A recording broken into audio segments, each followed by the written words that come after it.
Have you ever said to yourself, I just have so many ideas, I can't pick just one for my business. I don't have enough time to do my business and take care of my family and volunteer at church. I want to do it all because it's all so good, but I'm so tired. Really, I just can't do anything well. I seem to always be running late and I feel like I actually can never stop running. Do you find yourself saying, I must keep doing everything because if I don't, nothing's going to get done because it's all up to me? Is this you? Are you saying these things to yourself? Are you playing these same stories in your head all the time? Stop. Just stop. Today, what we're going to do is we're going to chat about 3 specific pieces of your uniqueness that will help you really think through those ideas that you have floating around in your head for possible businesses and really help to create a plan so that you can choose just one thing to do. It will give you a place to start, not stop, but start, so you can get focused, do less, and really have more of an impact. So, are you ready to join this conversation with me? I would love for you just to put ready down in those comments and like this video.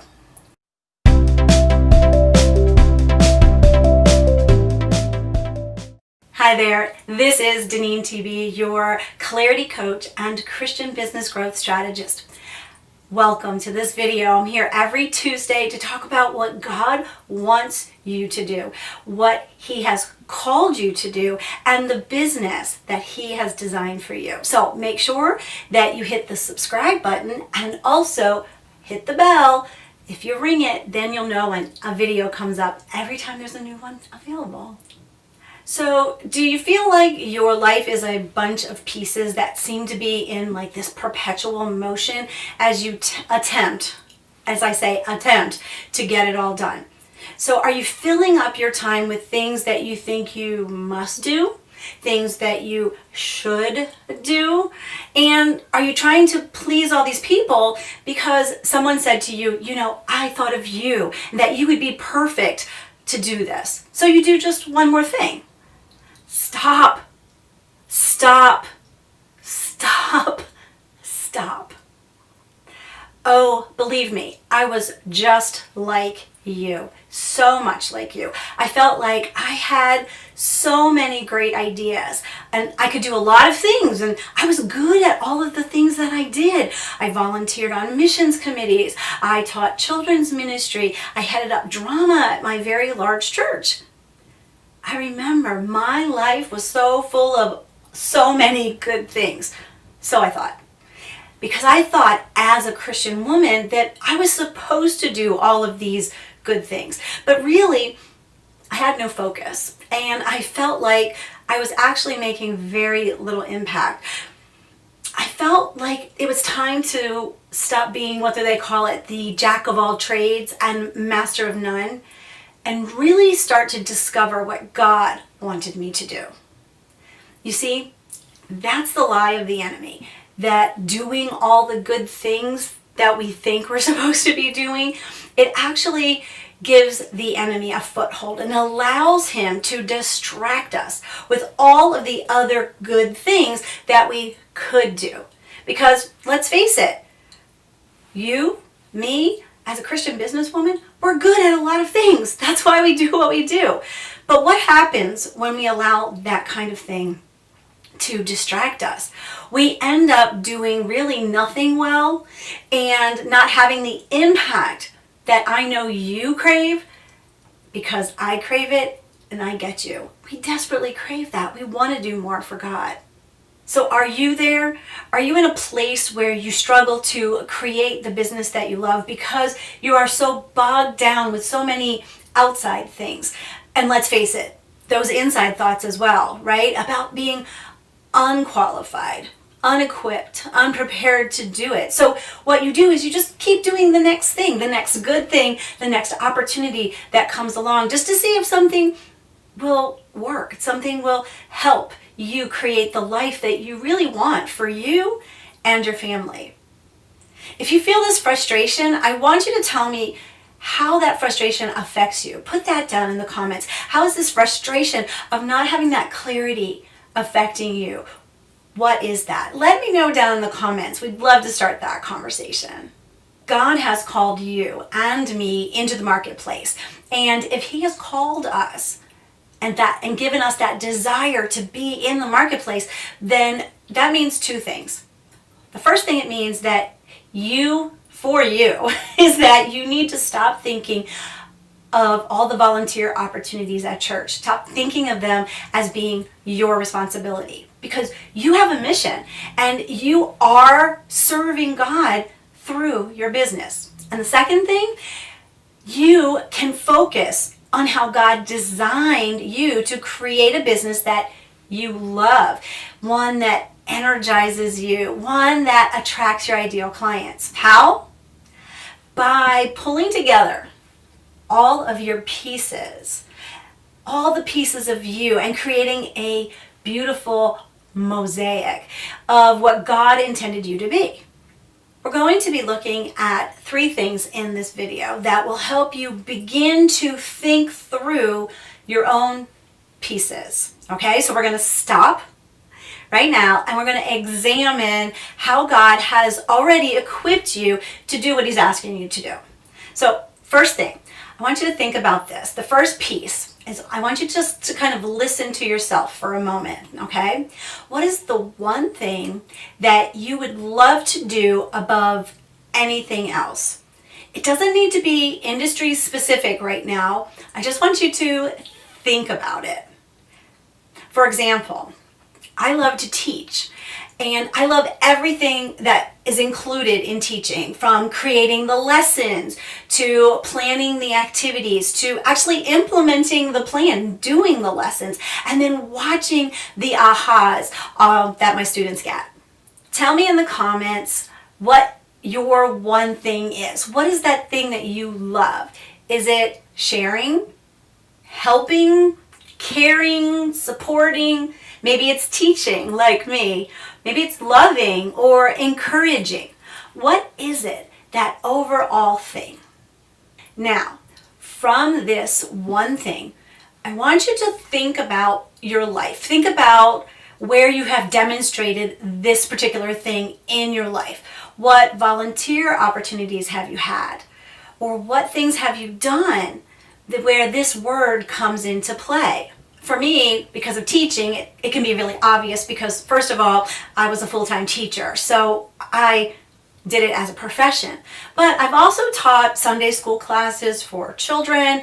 I've taught Bible studies for women, and when I used to go on mission trips with the teenagers, I used to do VBS, I would create it, and so my teaching abilities came out there. I would make up the stories and the lessons, and I actually trained the teenagers to do it. So a lot of activities that I have done have seen the teaching applied to them.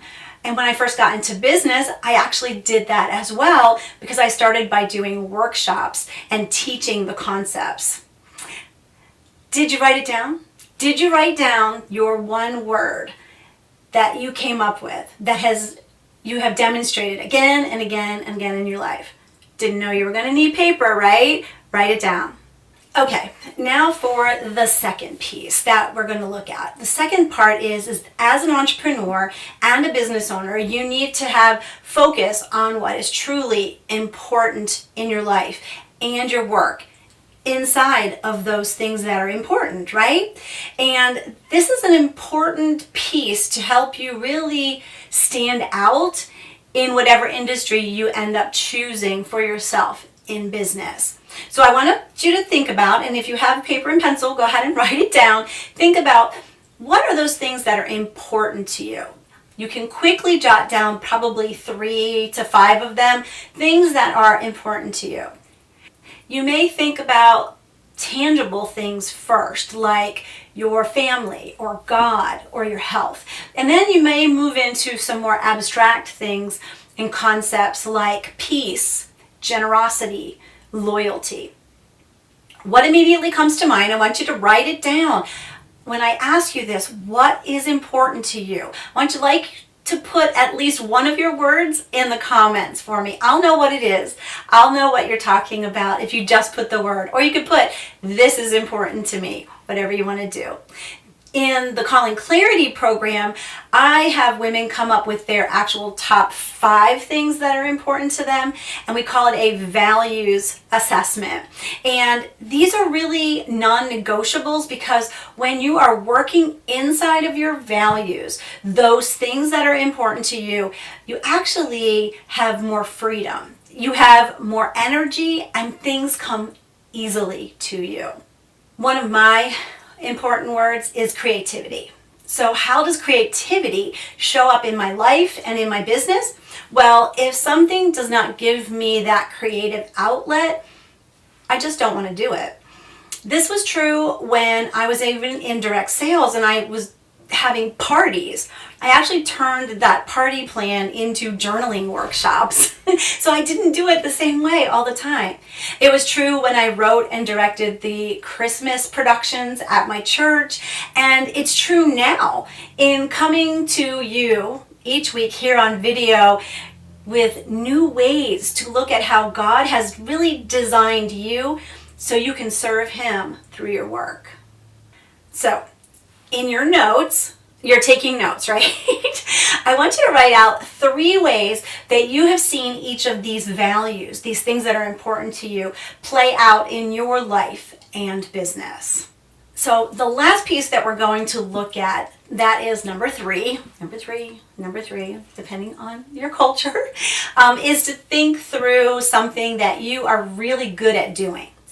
There are things that you're actually better at doing than other people are doing. Now, you may have realized it already, or it may be that others have told you that, and you were like, hey, they recognize me for that, right?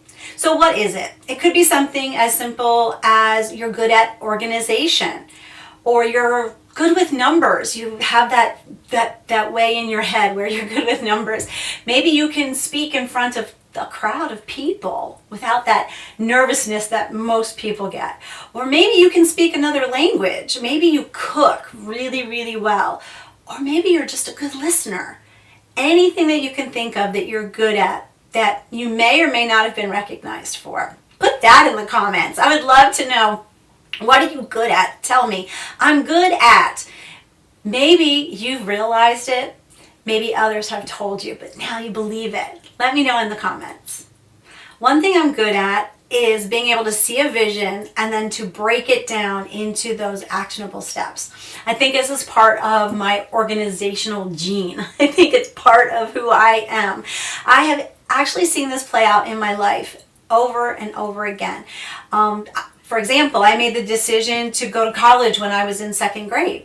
So I worked really hard at school, and I did really well in school, even though I was not so great at taking those standardized tests. It was horrible, but I graduated from college with honors. So, you can do it, right? I also made the decision to teach in another country, and I made that a goal to do really early in my teaching career. And so I went to Colombia, South America within 2 years of having graduated from college. And now this vision and breaking it down is actually a strategy that I teach in my Calling Clarity program called the 888 strategy. And it's the method that I use to complete the tasks that lead to the goals, that let me get the things done that I get done. I love to teach it to others and help them with their vision and their goals. So how have you used your talent, that thing that you're good at, in different ways in your life?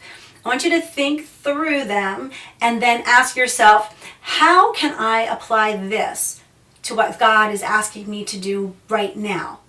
And again, I want you to write this down so that you have it out of your head and in front of you so you can look at it at a later date.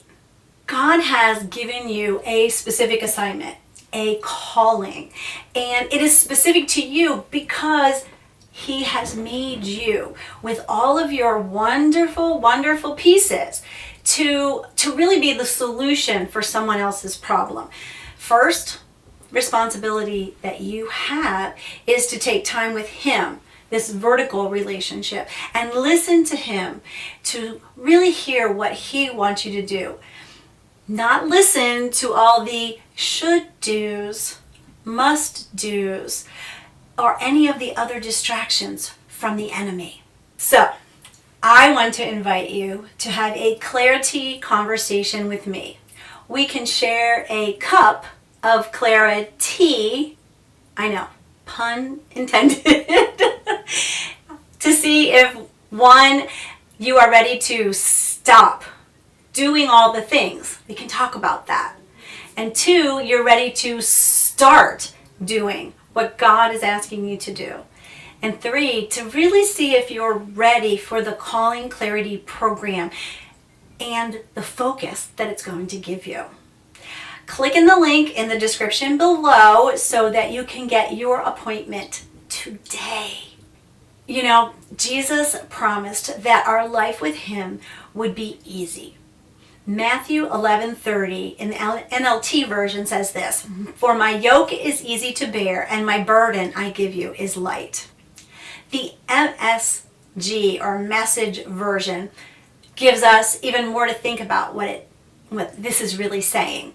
I don't always like the Message version, but I like the way that this one kind of pulls out some of the things that you may be feeling right now. So let me read it to you. Are you tired, worn out, burned out on religion? Come to me. Get away with me and you'll recover your life. I'll show you how to take a real rest. Walk with me and work with me. Watch how I do it. Learn the unforced rhythms of grace. I won't lay anything ill-fitting on you. Keep company with me and you'll learn to live freely and lightly. You can truly have these unforced rhythms of grace in your life when you stop doing all the things to try to piece together this wholeness on your own by yourself and start to do the things that God is calling you to do by looking to him first for your answers to the thing that he is calling you to do. So here's the question. Are you ready to really learn how to rest in God by doing exactly what he has called you to do? If that's where you are, then let's schedule a conversation. Let's chat today. This is DeneenTB. Have a great rest of your day. And as always, be filled to overflowing.